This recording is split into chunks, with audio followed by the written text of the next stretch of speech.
இந்த வீடியோவில் நம்ம சிம்பிளிஃபிகேஷன் தான் ஒரு சம் பார்க்க போகிறோம். இதை வந்துட்டு எப்படி ஷார்ட்டாக நம்ம பண்ணலாம் அப்படிங்கிறத நான் சொல்கிறேன். நார்மலாக பண்ணுறவங்க, அதாவது மேக்ஸ் ரொம்ப ப்ராக்டிஸ் பண்ணாதவங்க எப்படி பண்ணுவீங்கன்னா, இது ரெண்டையும் மல்டிபிள் பண்ணி அடுத்து இது ரெண்டையும் மல்டிபிள் பண்ணி அதுக்கப்புறமா என்னென்னா மைனஸ் பண்ணி டிவைட் பண்ணுவீங்க. ஸோ அப்படி பண்ணும்போது நம்மளே அறியாமல் என்னென்னா நிறையா கேர்லெஸ் மிஸ்டேக் வந்துட்டு வர வாய்ப்பு இருக்குது. ஸோ இதை வந்துட்டு எப்படி பண்ணலான்னு பாருங்கள். இங்கே 4.2, இங்கே வந்து 1.9 2 தடவை கொடுத்துருக்காங்க. ஸோ இதை வந்துட்டு நம்ம A = 4.2 அப்படின்னு எடுத்துக்கலாம். அடுத்ததாக பார்த்தீங்கன்னா B = நம்ம 1.9 அப்படின்னு எடுத்துக்கலாம். ஓகேவா?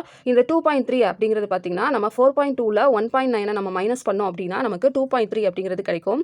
ஸோ அதனால் அதை A - B அப்படின்னு எடுத்துக்கலாம் 2.3ங்கிறத. அடுத்து 6.1 அப்படிங்கிறது பார்த்தீங்கன்னா ஏயும் பியையும் கூட்டினீங்கன்னா உங்களுக்கு 6.1 அப்படிங்கிறது கிடைக்கும். இப்போ இதை நம்ம இதில் வந்துட்டு சப்ஸ்டிட் பண்ணிடலாம் பாருங்கள். A × A - B × B divided by நமக்கு இது வந்து A - B, இது வந்து பார்த்தீங்கன்னா இது வந்து A + B இருக்குது. ஓகேவா?